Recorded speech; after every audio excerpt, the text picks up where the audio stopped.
No, Marx believed that historical progress occurs through class struggle. Mass killings under communist regimes occurred through a variety of means during the 20th century. Of the Soviet Union.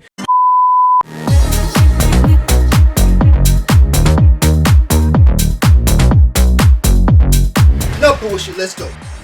Welcome to Devin GTV, where I pretend to know a whole lot. I try to learn something, but don't really know shit. Anyway, do me a favor, man, and smash that thumbs up, like, share, and comment. Make sure to hit that dang go bell. That way you guys can be notified when I upload. Ain't that right, AI? Damn right. Today, we're about to check out the father of Marxism, Karl Marx. I'm not really a huge fan of Karl Marx because of communism. I'm not saying that I don't believe in equality, but I feel like a hard worker and being innovative deserves reward. Not saying that's what Karl Marx didn't believe in, but I believe that he thought that everybody should work to create this whole big, equal, happy family and big equality, which in reality, that's just not how shit works. Plus, in my opinion, the government is corrupted. I believe that's how Karl Marx thought. Am I right, AI? No, Marx believed that historical progress occurs through class struggle and that social change is driven by the contradictions inherent in the capitalist mode of production. Thanks, smart ass. Anyway, let's get to the reaction, y'all.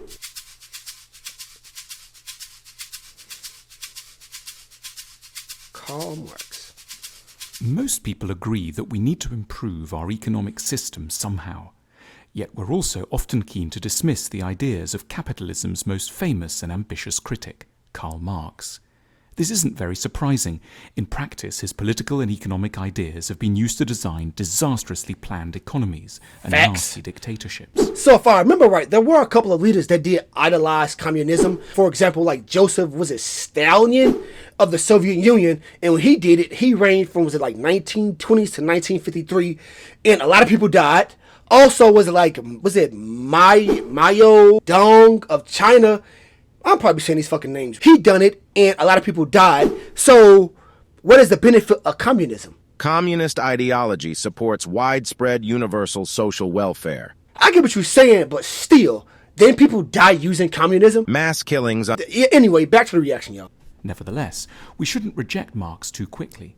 We ought to see him as a guide whose diagnosis of capitalism's ills helps us to navigate towards a more promising future. Okay. Capitalism is going to have to be reformed, and Marx's analyses are going to be part of any answer. Marx was born in 1818 in Trier in Germany. Soon he became involved with the Communist Party, a tiny group of intellectuals advocating for the overthrow of the class system and the abolition of private property. He worked as a journalist and had to flee Germany, eventually settling in London. So, if I remember correctly, I'm probably wrong.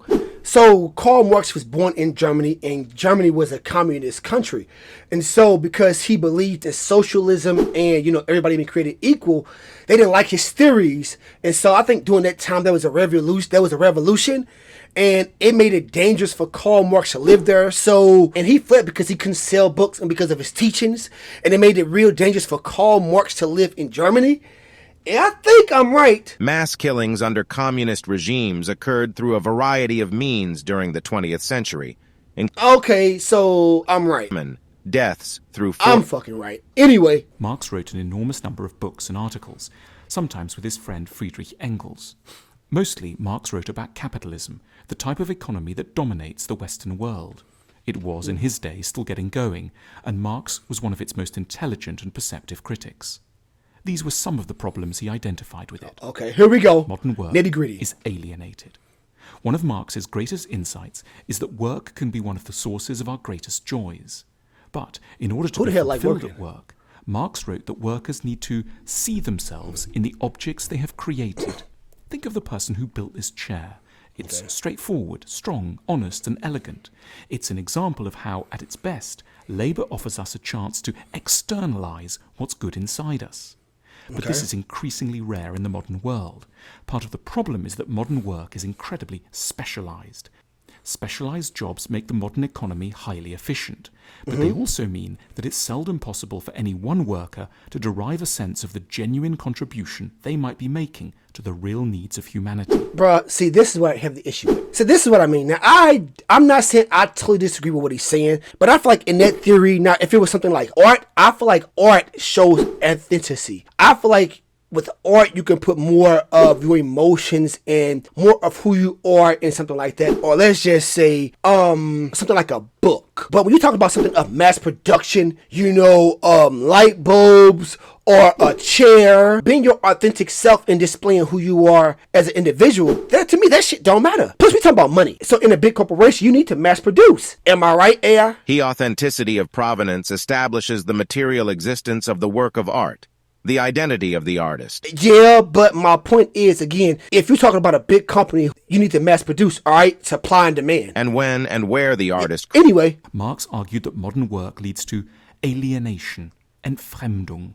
In other words, a feeling of disconnection between what you do all day and who you feel you really are and what you think you'd ideally be able to contribute to existence.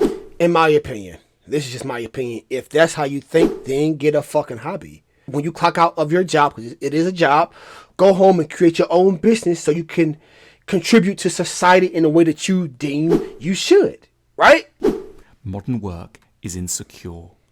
Capitalism makes the human being utterly expendable, just one factor among others in the forces of production, and one that can ruthlessly be let go the minute that costs rise or savings can be made through technology.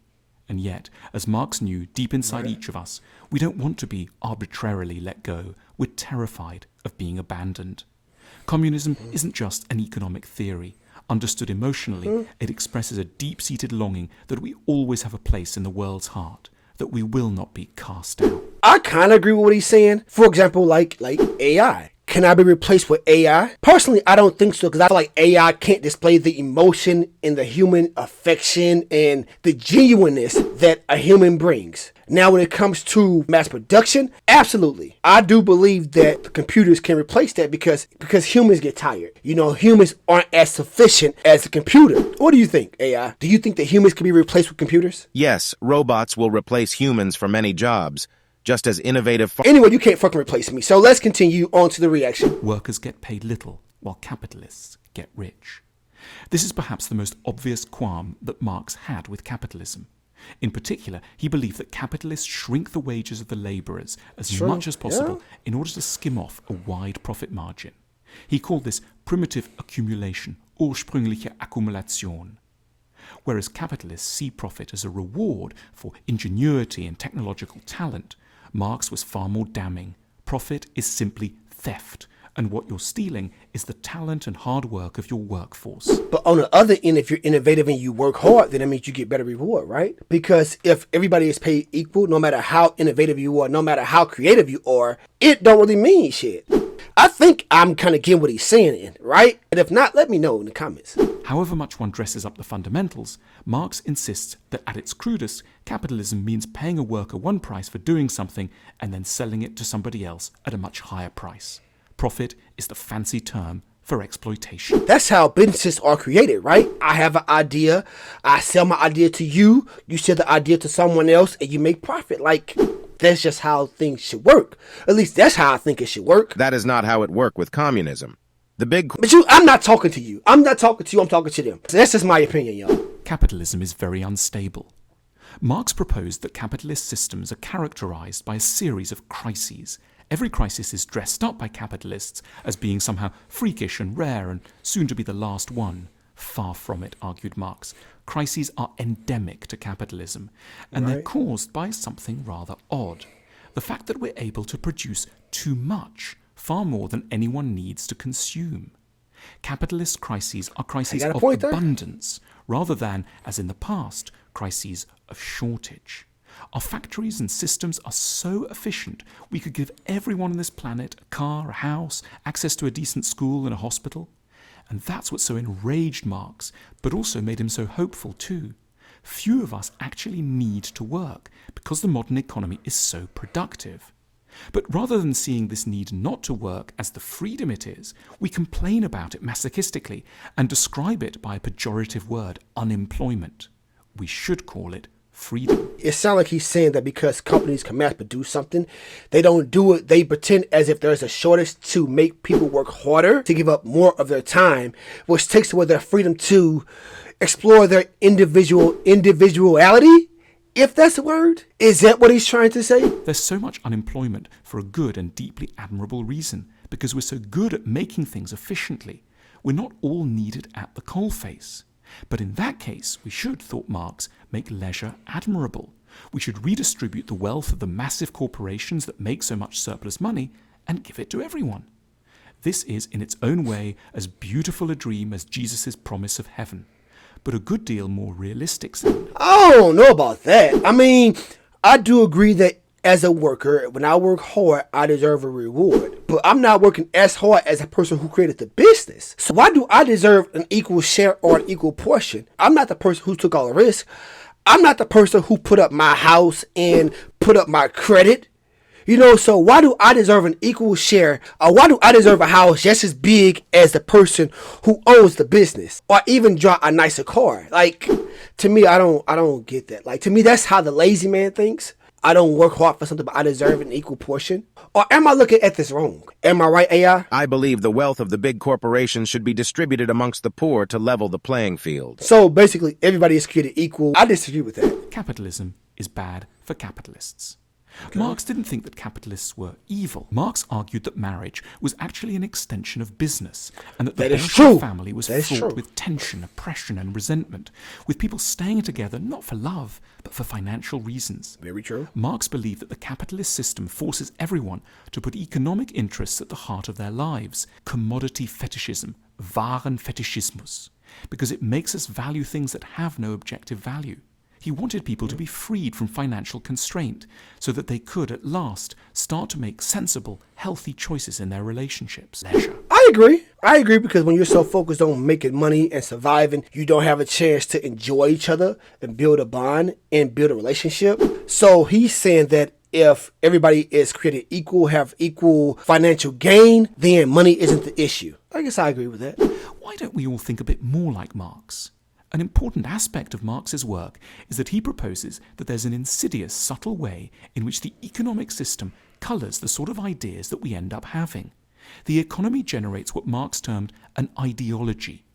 A capitalist society is one where most people, rich and poor, believe all sorts of things that are really just value judgments that relate back to the economic system. For example, that a person who doesn't work is worthless, that leisure beyond a few weeks a year is sinful, that more belongings will make us happier, and that worthwhile things and people will invariably make money. In short, one of the biggest evils of capitalism is not that there are corrupt people at the top. This is true in any human hierarchy. Right. But that capitalist ideas teach all of us to be anxious, competitive, conformist, and politically complacent. If we all created equal, then what's the point of living? I feel like as men, we are naturally competitive. I think that's what makes the economy move. I guess he's saying that because we're so focused on the financial aspect of life that we become anxious and bitter and we can't focus on the more important things like relationships and stuff like that. Marx didn't only outline what was wrong with capitalism. We also get glimpses of what Marx wanted the ideal utopian future to be like. In his Communist Manifesto, he describes a world without private property or inherited wealth, with a steeply graduated income tax, centralized control of the banking, communication and transport industries, and free public education. Now, I do agree with free public education. Now, putting all of that in the hands of the government? No. Like, then what? We've seen in other countries how that has turned out, right? Marx also expected that communist society would allow people to develop lots of different sides of their natures. In communist society, it's possible for me to do one thing today and another tomorrow, to hunt in the morning, fish in the afternoon, rear cattle in the evening, criticize after dinner, just as I have a mind without ever becoming hunter, fisherman, herdsman, or critic. It sounds like Karl Marx thought more based off emotion than logic, in my opinion. Right, AI? I absolutely disagree with that statement. You're emotional. Are women more emotional than men? What you are saying makes no sense. You're being emotional right now. Anyway, yeah. After Marx moved to London, he was supported by his friend and intellectual partner Friedrich Engels, a wealthy man whose father owned a cotton plant in Manchester. Engels covered Marx's debts and made sure his works were published. Capitalism paid for communism. His friend was rich because his father worked his ass off. I assume the father passed his business to his friend, in which his friend supported Marx. Prime example right there. The two men even wrote each other adoring poetry. Marx was not a well-regarded or popular intellectual in his day. Respectable, conventional people of Marx's day would have laughed at the idea that his ideas could remake the world. Yet, just a few decades later, they did. his writings became the keystone for some of the most important ideological movements of the 20th century. But Marx was like a brilliant doctor in the early days of medicine. He could recognize the nature of the disease, although he had no idea how to go about curing it.